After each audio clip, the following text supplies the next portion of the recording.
Дэлхий нараан дагадаг. Дэлхийг сарн дагадаг нүнэг. Түүнлүгэ нэгэн адил Монгол хэмээх энэ авгавууд нутагт эзэн болсон бид Монгол ухаан, Монгол ёсчуудгаан дагах болго. Энэ бол мөн хийн үнэн. Бидний үлмий төссөн газар шорооны үе давхарга бүхнийг өвөг дээдэс минь эцэгнэнхэн нойрсож яваа шиг үнэн. Хөрсөн доорх түмэн зүйл янзын эрдэнсийн өнгө чанарыг биеэр илтгэн цэцэг дэлгэрч үр жимс ургадахтай утга нэгэн билээ.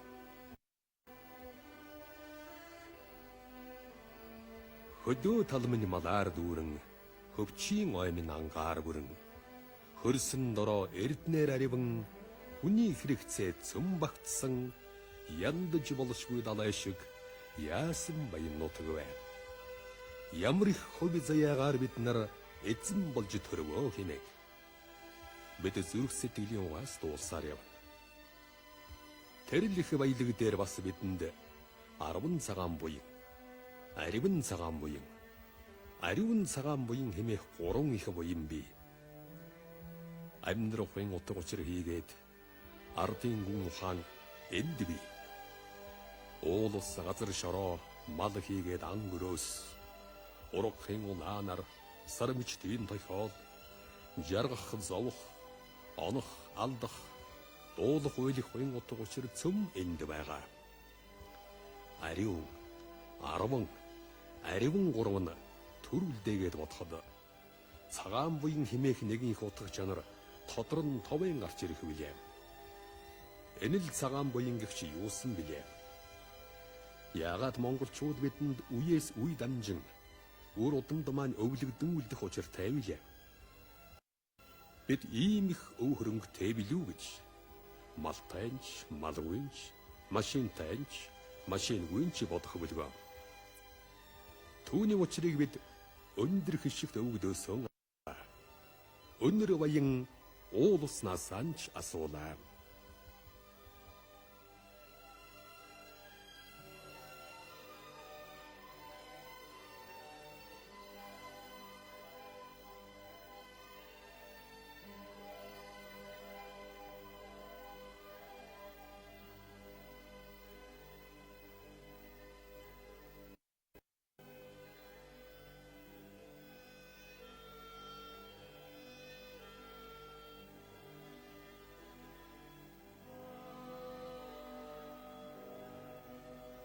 Цагаан гэдэг өнгөний бэлэгдэл байх шиг байгаа юм.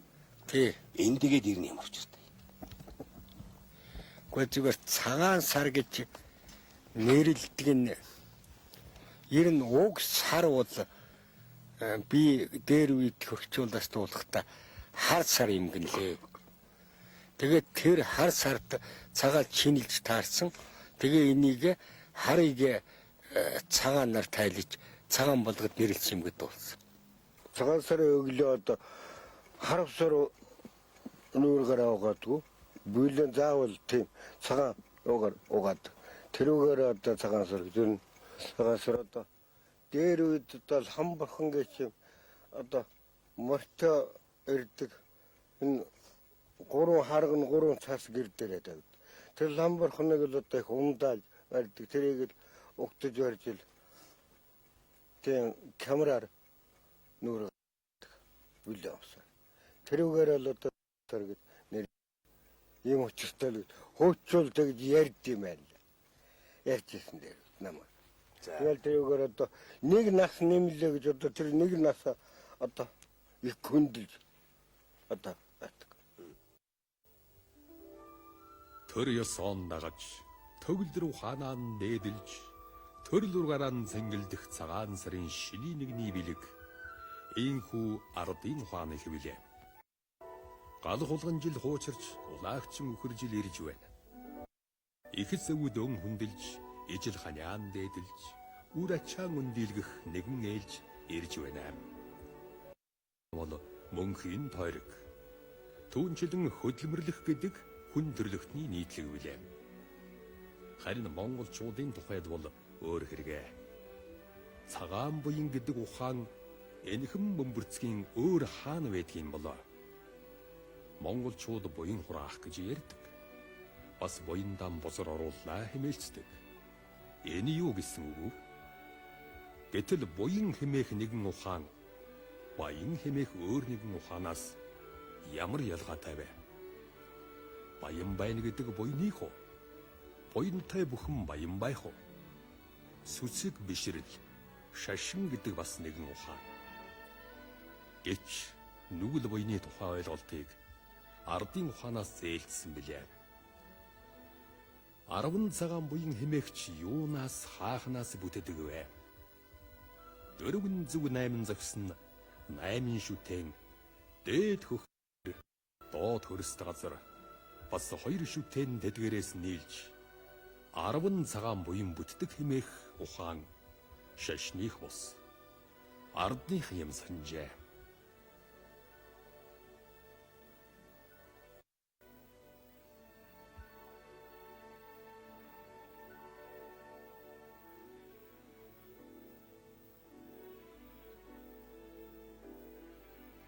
Арван цагаан буян гэвэл юу вэ?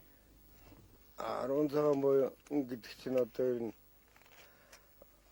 дээр бол одоо 10 зүгийн бурхан л гэдэг одоо тэнгэрийн нэг бурхан, газар нэг бурхан, одоо 8 зөвхт одоо 8 бурхан байдаг л тэгж ярьд юм байл. Дээр тэгж ярьж.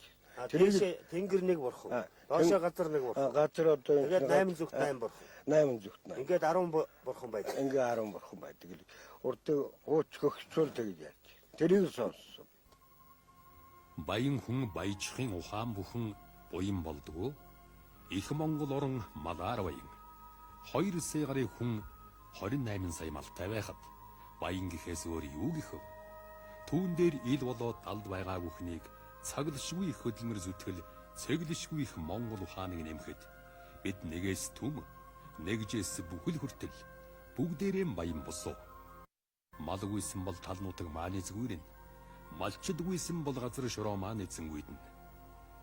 Баян буян хоёр нь банк балгасуулсан хот хоёртоо байдаг. Өөр сүсэг дөнгүүд бид бишээ. Ухаа бүрхсэн мал нь ургац бүрхсэн тал нь тэр ардын баян тэр ардын буян. Бүгдээрэн минийх бүгдээрэн манаах. Би хаан хүн би харц хүн хэмээн яруу найрагчийн шүлгэлсэн хуудам үг бишээ.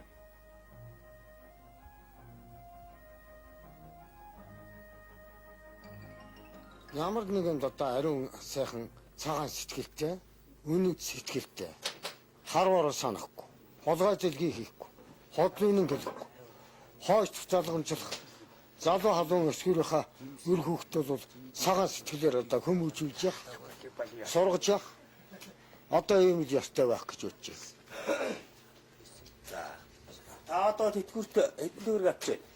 Би юу? 6600 цаасна тэтгэр авдаг. За энэ одоо таны хийсэн буян уу эсвэл төрөөс өгч байгаа буян уу? Энэ үү? Энэ бол миний төрөөс өгч байгаа буян гэж бодож байгаа. Миний буян бол над заяасан малах уу? Аль нэг юм байх юм гэж бодож байгаа. Энэ ихтер төрийн энерги, төрийн үзэл хүндэтгэж байгаа буян гэж бодож байна. Танай хүүхдүүд ч одоо таны буян уу, төрийн буян уу? Манай хүүхдүүд чугал зүтрийн буян ч вэ? Төрийн буян ч вэ? Чугал зүтрийн буян ч вэ? Төрийн буян ч вэ? Сайшгүй олон түмний одоо энэ олон хөвцөө тарааж штэ. Олон түмний буян ч гэж бодож байна. Ийм л тайлбарлах юм байна. Хамгийн баян хүнийг одоо юутай хүнийг баян хүн гэдэг юм бэ? Малтай хүнийг баян гэдэг юм уу? Мөнгөтэй хүнийг баян гэдэг юм уу? Машинтай хүнийг баян гэдэг юм уу? Өртөө хүнийг баян гэдэг юм уу? Одоо аль нь хамгийн баян юм бэ? Олон янзын дэс дугаартай. Баян бол одоо яавч үрцөцөг нэгдүгээр баян. За. Хоёрдугаар баян одоо төлөв шаргал. Гуравдугаар баян одоо малтай зохицуулсан аль нэг хөрөнгө, тэнцсэн хөрөнгө. Одоо энийг баян байх гэж бодож байгаа. Чинь буянтай хөнгөл баяндарган хүний хэлжил байдаг. Буянтай хүн сайхан хөнгөл жахан өдрөг хүнтнийг одоо ярьж л байдаг. Энэ бүр буянгаа барсан юу ч хоос юм агаад одоо ингээд Нүрийн буян гэж ярих юм. харин тий. Нүрийн буянтай хөнгөд чи хоолн түмэнд инээсэн наасан өнгөцрөө сайтай хүндэл ах тэр эгж тэр гэсэн авгаасан болсон сайхан ийм л байдаг зарим хүнийг бол даа яг хөтэ тэр чинь тийм л юм байдгийг сонямтан байгаа юм гэж яг мастай шүндэр ямар ч хүний тэр залуусан хүнийг тэр гоо нэг тийм байд юм л гэдэг заримыг бол аргагүй нааштай сайн хүн л гэж л одоо нүрийн буянтай гэх сайн асуусан өгсөн чилнэг л хүнд нэг юм битээж яадаг сайн юм гэдэг тийм худ байж. 1000 онтой мөртөө харамч баян хүн байвал тэрийг буянтай хүн гэх үү? Буян муутай хүн гэх үү? Буян муутай хүн гэж хэлсэн. 1000 онтой хүн чинь олон түмэнд өгөөжтэй түгээжтэй сайн сайхандаа үүдтэй яг буянтай хүн олон түмэнд хүртээнчтэй сайхан байна. 1000 оноо яг дараал юу ч байхгүйгээл ингээл зөксөдөө үлдгээд тэр чинь буянгүй хүн л гэж хэлсэн шүү дээ. 5 төгрөгтэй мөртөө хүн ядарч яана гэдэг бол тэрийг аваачаад өгчихдөг. Тийм ээ 5 малтай мөртөө хүн ядарч яана гэвэл өөрөө бараг өлсөх тооны болоод тэрийг аваачаад өгчихдөг. Ийм хүнийг буянтай хүн гэх үү? Буянгүй хүн гэнэ. Буянтай хүн ядарсан хүний тэжээж үн тэтгэж үн өөтөж үн юмтай хүн яг 5 он чөгж 10 он чөгж 50 төгрөгөө чөгж 100 төгрөгөө жогжлоо бусад ядуу хүний одоо ингэж өөдч одоо ингэж яваа ч одоо сайн хүн ихээс яр муу хүн гэж хүн гэлэхгүй шүү дээ ямар ч юм.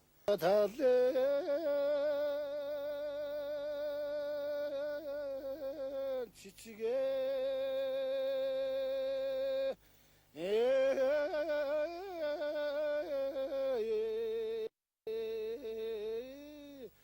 сайхан наранда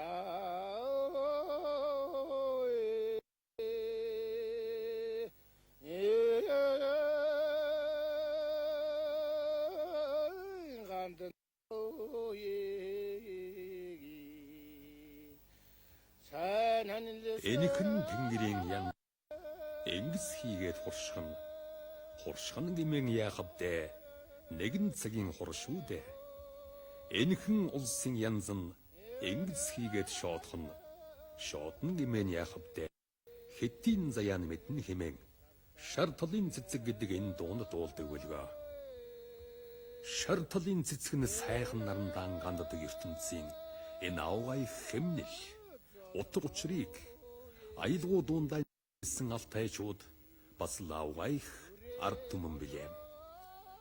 Ерөөсөн монголчуудын цэцэн бэлэг гүн их ухаан уртын дуунд нэт шингээстэй байдаг нь бас л ардын буйны сэргэшгүй нэгэн ундраг юм. Буйны утга учирыг бид ардын гүн ухаанаас эрж байна.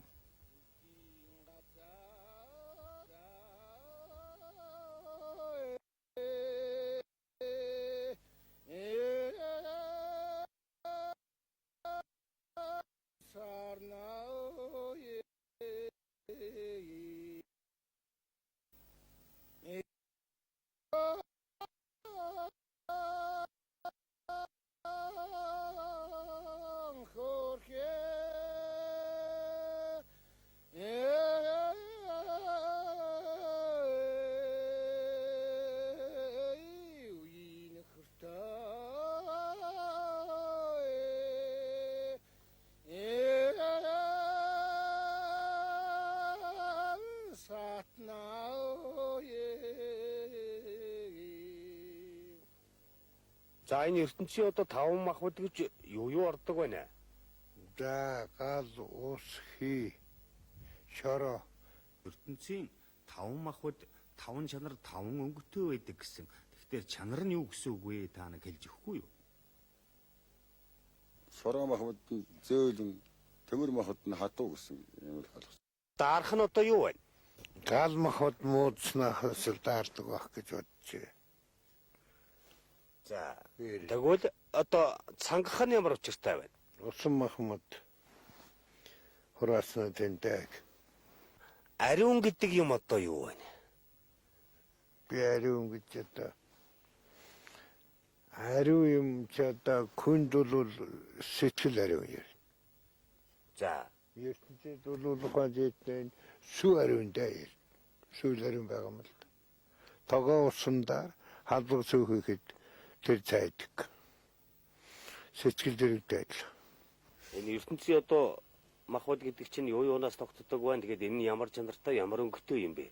Та юу гэдүүл сонссон бэ? За нэг хийм ахмад нь ингээгүү, усан ахмад нь көхөн гүтээ, гал ахмад нь улаан гүтээ, шарам ахмад нь шаран гүтээ, төмөр ахмад нь харан гүтээ гэж ойлгож байна.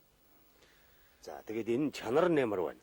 Чанар нь одоо хийм ахмад нь одоо хөдөлгөөн, усан ахмад нь хөдөлгөөн буюу олших гэж байгаа хийм ахмад нь, усан ахмад нь сэрүүн, гал ахмад нь халуун, шарам ахмад нь зөөлөн, төмөр ахмад нь хатуу гэсэн юм л ойлгож байна.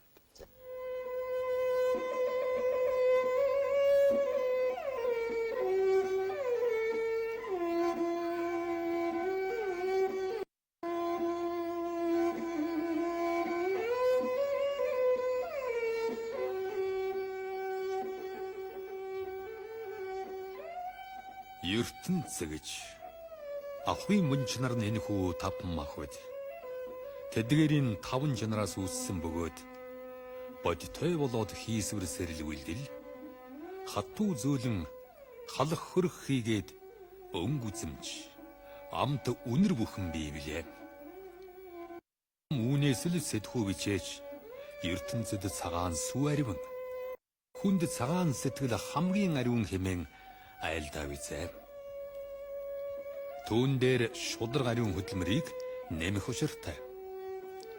Төмөн жилийн мал малгааны арга туршлагатай монголчууд зөвхөн малын хаан сүүгээр жаргарын зүйлийн дааныг боловсруулан хэрглэж ирсэн нь ертөнцөд хосгүй бөгөөд ариун цагаан чанарыг дээдлэн биширхүйн уг гар болуулсан ажээ.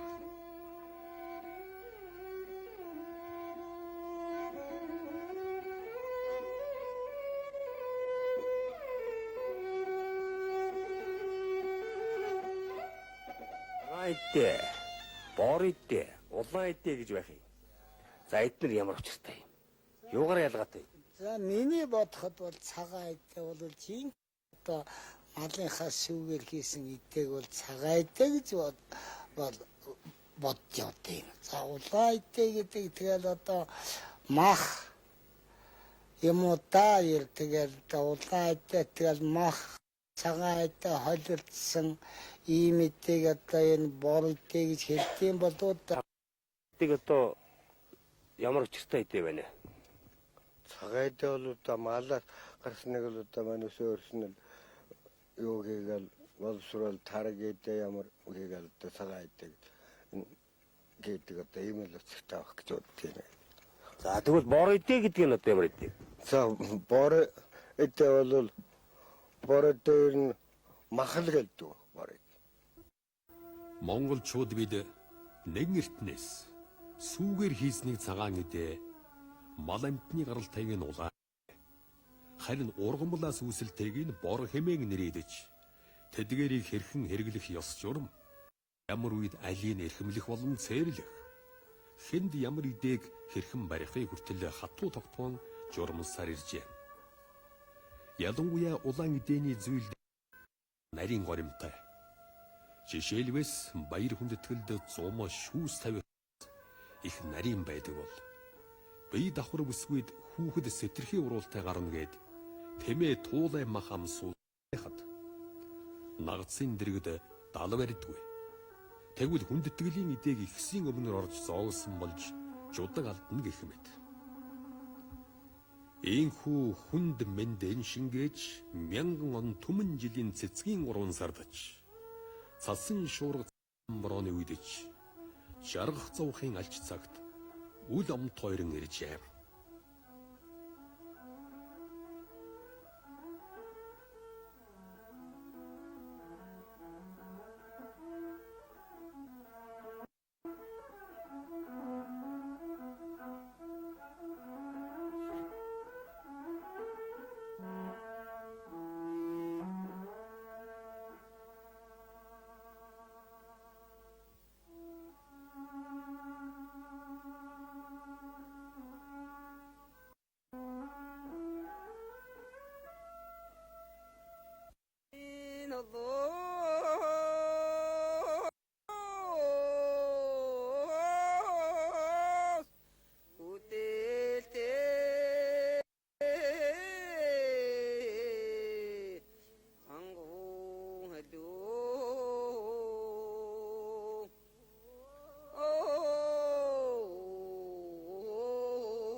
Баруун халагчууд буюу Говьалтай аймгийн Богот төгөрөг цээл алтай сандуудаар нутгалан суух халхуурынхан бэсүүд олонхнууд нар угтаан 3 голын монголчууд гэвч эрт нэгэн цагт 10 хэр хязгаарыг батлан сахихаар алтайд нүүдэлэн очисон гэдгээ. Энэ нэс үүсэлтэй. Балар шугын модон дом баахан бугын байдалтай байгаад хоошоо ийм л холалтай. Сэр салхиндан сэнсэ хатгаад мордлоо. Сэргэлэнгийн өндөр ууланд сэр өргөөд мордлоо. Жабели зантайхан болоод жороодоо захыг харсан манига харж л үзэх нь яагав хэмээн. Алтайчууд одооч уйран хайлан дуулсаар байна. Ерөөсөн уртын дуувал ард түмний маань яндашгүй их баялаг. Хөдөөх газрын эгэл баригл амьдрал. Бор дүрхийн юм шиг атлан ухаан бэлэг ихт. Нэн их хөдөлмөрч малчд маань мал буйнааж өсгөн үржүүлж, газар нутагт хаан эзэн болж, дууган зохион дуулсаар яваа. Буйн лэм.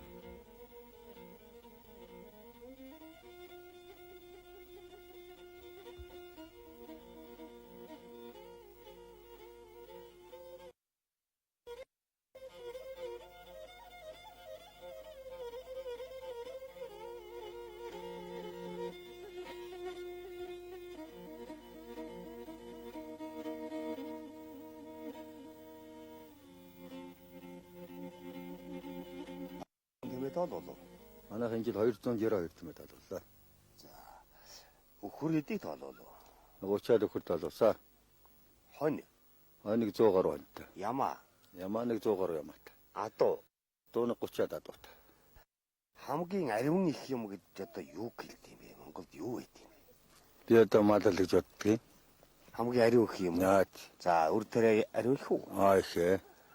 Би одоо 12 жилийн дорж чадаагүй мөртөө 12 жилийн шинжийг хадгалсан юм гинлээ юу байдаг юм бэ? Энэ одоо бүх үеийн л одоо энэ 12 жилийг л одоо хадгалсан гэж ярьдаг. Лууна хөдөвтэй. Тэгээд одоо хулганы нүдтэй. Одоо өхрийн гэдэстэй. Барын тавхтай. Одоо сүүлтэй. Гэх мэтлэнгийн 12 шинжийг хадгалсан л гэж ярьдсан байлаа.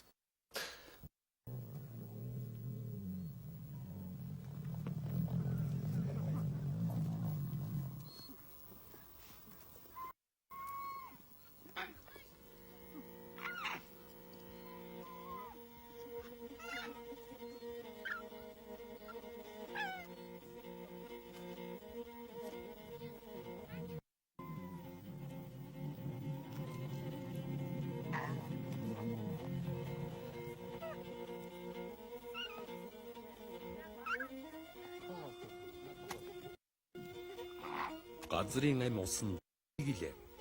Буйны ам тал нутагт мөн бидний ярилцсан өвгөд хамгийн ариун буян болоо сэтгэл хөдөлмөр гурав гэлээ. Хамгийн ариун их буян бол мал сүрэг тариа бутаа гэлээ.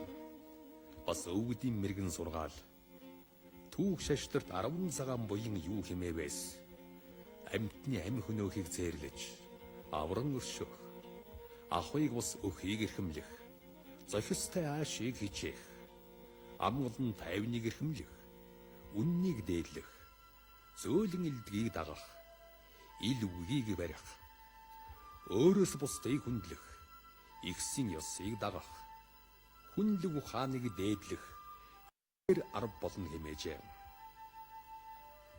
Бас дөрвөн их буян бий. Тэр юу гэвээс?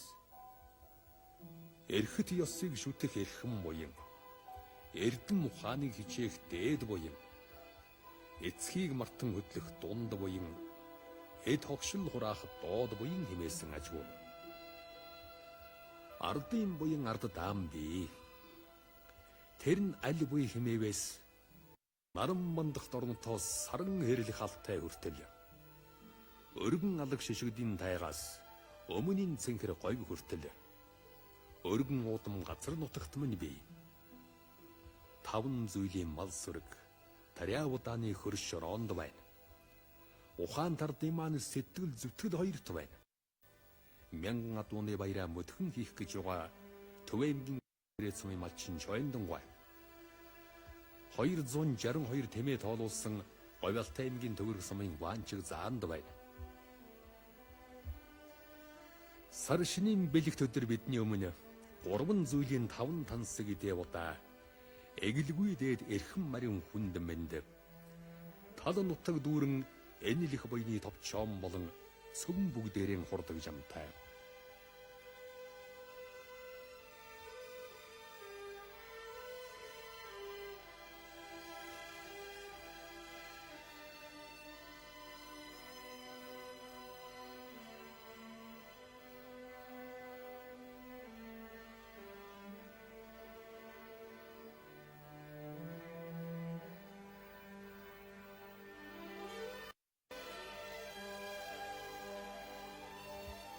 Сэтгэл зүтгэл нэг ариун тунгалаг. Үйлс үтэл бас ариун дэлгэр байвал. Малвойны цагаан заяа дандан түших хувьтай билээ. Тэнгэр мэт өндөр, тэнгис мэт яндашгүй ариун цагаан буян. Эх орноор минь дүүрэн байна. Энэ өдрийн бэлэг төмөн өдрийнх болон түгхэн дамжиггүй. Энэ сайхан ёроол үеийн үед дэлгэрэн мандах болтугай.